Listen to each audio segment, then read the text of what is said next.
කොහොමද යාළුවනේ ඔයාලට? ඔයාලා හොඳින් ඉන්නව නේද?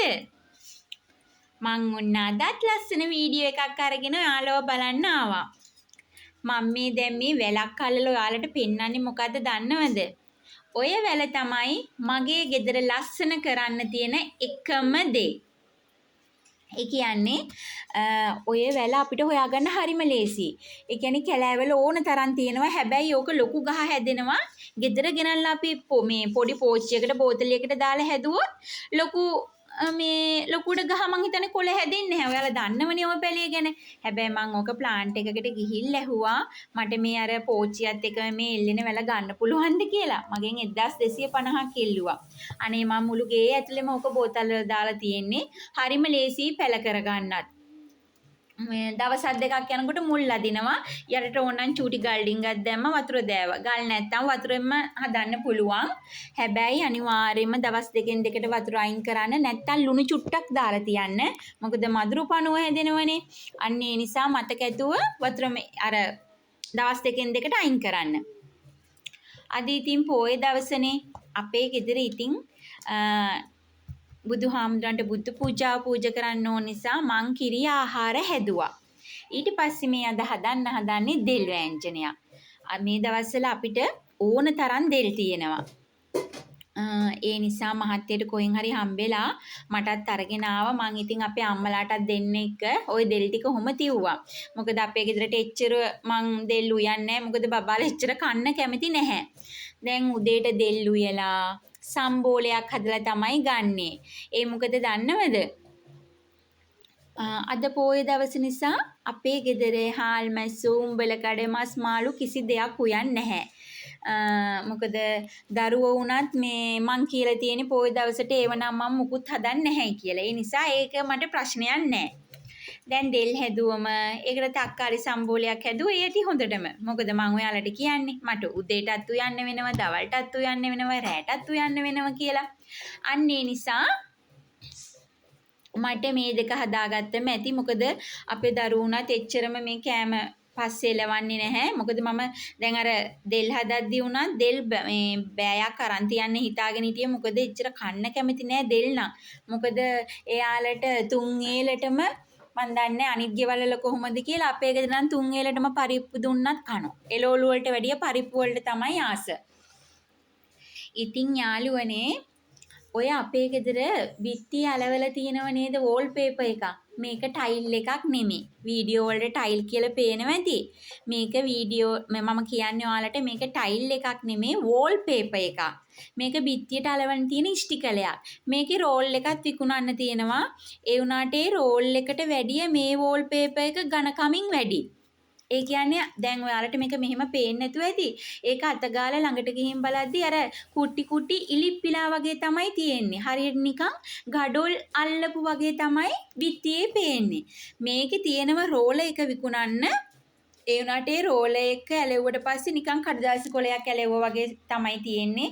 අපිට අතට ඇල්ලුවට දැනෙන්නේ නැහැ. ඒ උනාට මේ මං අලවල තියෙන එක අතට අල්ලද්දි හොඳට මේ අර ගඩොල් ගතියට වගේ දැනෙනවා. මං කුස්සියටත් අලවල ඕක සාලෙටත් අලවල තියෙන්නේ. ඒතකොට ඒක මාර ලස්සනක් තියෙනවා. ඈතින් නම් බලද්දී උනත් දැන් මගෙන් ගොඩක් අය ඇහුව එක ටයිල් එකක්ද කියලා. නෑ ඒක ස්ටිකල් එකක්. හැබැයි ඇලෙව්වොත් ඇලෙව්වමයි. අපේ අත කැලුණත් හරි අමාරුයි ඒ ගම් එක අයින් කරගන්න. ඔන්න යාළුවනේ ඔයාලටත් බලන්න පුළුවන් ලිපක් එහෙම තියෙනම් කොහොමද කියලා පත්තු වෙන හැටි. හොඳටම වැස්ස. ඒ වුණාට ඉතින් මට දර තියෙනවනේ. මම ඔයාලට කිව්වේ මං කොහොමද දරලිපෙත් උයනවා කියලා.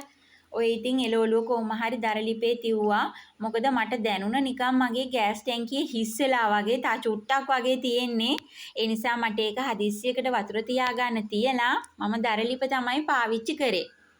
හරි ලේසි දරලිපේ උයන්න.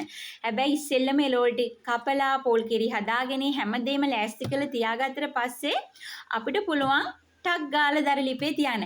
මං හිතන්නේ විනාඩි 10න් 5න් වගේ අපිට එළවලු ටික බා ගන්න පුළුවන්.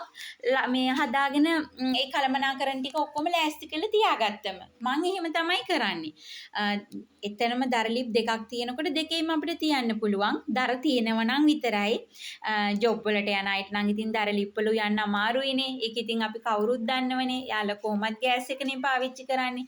ගෙදර ඉන්න අපි වගේ අයට ඉතින් දර තියෙනකොට ඒකෙන් ප්‍රයෝජනයක් ගන්න පුළුවන්නේ. අන්න ඒ නිසා මම දරලිප ඔයාලට පෙන්නුවේ. ඒ නිසා මුකුත් හිතන්න එපා. ඉතින් වෙනද වගේම ඔන්න උදේම මගේ රාජකාරිය පටන් ගත්තා.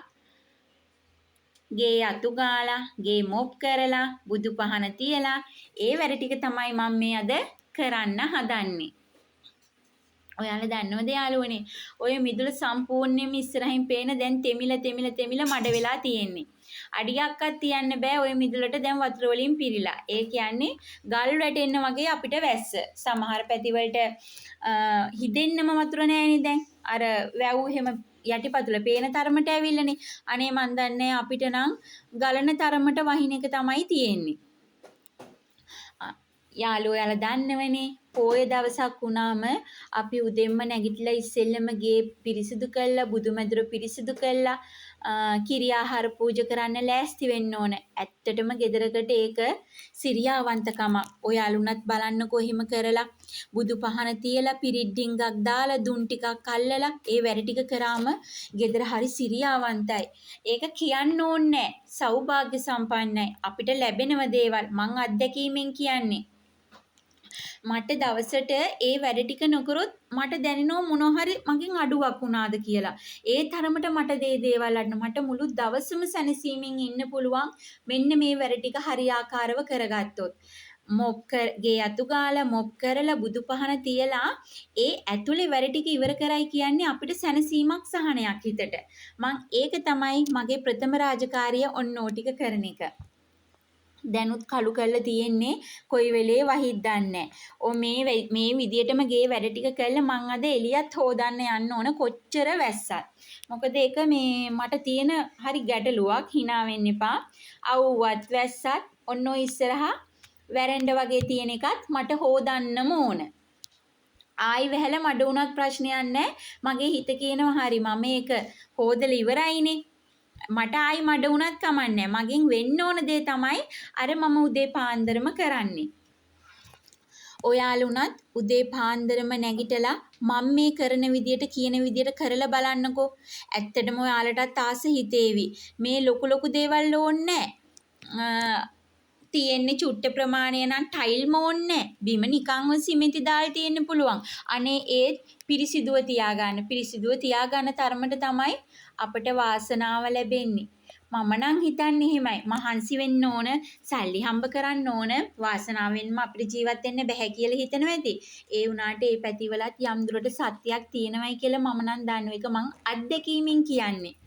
මට අපිට අපි උදේට නැගිටලා ෆෝන් එක අතට අරගෙන අර ෆෝන් එක කොට ඉන්නවා කියන්නේ ඒ වැඩේ කර ඉන්නවනම් ඊට පස්සේ තේ එක හදාගෙන පැය භාගයක් විතර පුටුවක වාඩි වෙලා ඒ වැඩේ කර ෆෝන් එකත් බල ඉන්නවනම් අපිට එතකොට කොච්චර වෙලාවක් මග හැරිල්ද කියලා බලන්න.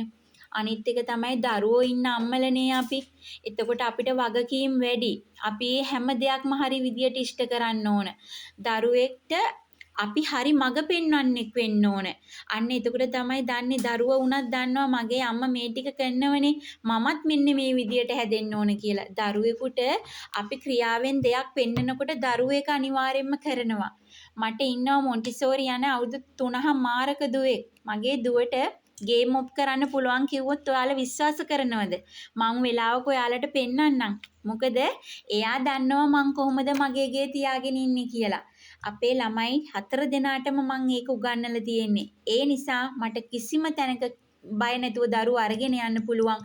මොකද එයාලා පිළිවෙල පිරිසිදුකම හොඳට දන්න නිසා. ඔන්නේ අතර යාළුවනේ බුදු පහන තියන්නත් මං ලෑස්ති කරා. අද ඉතින් පෝයනේ මං ඊයේ මගේ මහත්තයට කිව්වා එනකොට බෝධිය ළඟින් විකුණන්න තියෙනවනේ මල් කඩ මට මල් අරගෙන එන්න කියලා. මං අනිවාර්යයෙන්ම පෝය දවසට මම මේ වැඩේ කරනවා. මොකද බුදුමැදුරේ අපි කොච්චර වෙන මල් අපිට තියෙන මල්නේ වතු සුද්ධ ඔය මොන හරි පොඩි මල් වර්ගයන්නේ අපි පූජා කරන්නේ. ඒ කොච්චරේ මල් පූජා කරත් ඒ මල් වල සුවඳක් එන්නේ නැහනේ. ඔන්න රෝස මලේ නම් අමුතු සුවඳක් එනවනේ. නමුත් අර සුදු අර වතු සුද්ධ කියන ඒ වගේ මල් අපි පූජා කරාට කිසිම සුවඳක් එන්නේ නැහැ. ඒ නිසා මං හරි ආසයි ඕලු නෙළුම් මානෙල් නිල් මානෙල් වගේ මල් එකක් හරි දෙකක් හරි පූජා කරන්න.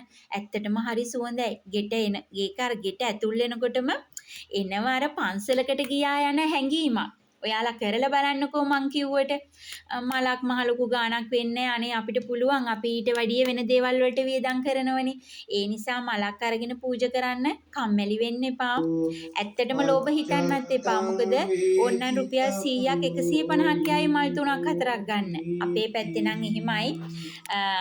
අනිත් පැතිවල නම් මං කියන්න දන්නේ නැහැ. මං කිව්වේ මේ පැත්තේ වෙන දේ. ඔන්න ඉතින් පුරුදු පරිදි දුම් ඇල්ලීමේ ක්‍රියාවලිය නිරත වෙනවා. ඔයාලා එදත් දැක්කනේ මම මේ දේවල් කරන හැටි. ඇත්තටම මට මේ වීඩියෝ එකට ලස්සන කමෙන්ට් ඇවිල්ලා තිබුණා. ගොඩක් මේ ඒ කියන්නේ යාලට ඒක දේවල් ඉගෙන ගන්න තිබුණයි කියලා තිබුණේ වීඩියෝ එකේ. ඇත්තටම මට හරි සතුටුයි. මොකද මම දෙයක් කරලානේ. මම නිකන් දේවල් ඉදිරිපත් කළා නෙමෙයිනේ. මං කරන දේ තමයි මම මේ ඔයාලට පෙන්නුවේ. ඉතින් ඒකෙන් දෙයක් ඉගෙන ගන්නව නම් කොච්චර හොඳයිද නේද? මේවා බලලා විතරක් හරියන්නේ නැහැ. මොකද මමත් YouTube බලපු කෙනෙක්. මං ඒව ඉගෙන ගත්තේ YouTube බලලම තමයි. මොකද මටත් තිබුණා ෆෝන් එකේ ඒව බලම පුටුවක් උඩට වෙලා වාඩි වෙලා ඉන්න. එතකොට මේ වගේ ලස්සනට ගෙයක් තියාගන්න බැහැනේ. අපිට අවංක වෙන්න ඕන. අපිට පුළුවන් වෙන්න ඕන අපේ හිතට මං අද මේ ටික කරලමයි ඉවර කරන්නේ. මං අන්න එහෙමයි. මං කොහොම හරි අද දවසේ මගේ වැඩ ටික කරනවයි කියලාම තමයි මං හිතන්නේ. එතකොට මට පුළුවන් ලස්සනට අර කාලසටහනක් වගේ මගේ වැඩ ටික ඉවර කරගන්න. ඔන්න යාළුවනේ ඒව කියන ගමන් මං ආවා මගේ වැරැන්ඩ් එකට. වැරැන්ඩ් එකක් කොට ලොකු තැනක් නන් නෙමෙයි. පොඩි කෑල්ලක් තමයි තියෙන්නේ. ඒ උනට බලන්නකෝ ඕකේ තියෙන ලස්සන. ආසම දැක්ක හිතෙනව නේද කියලා බලන්නකෝ.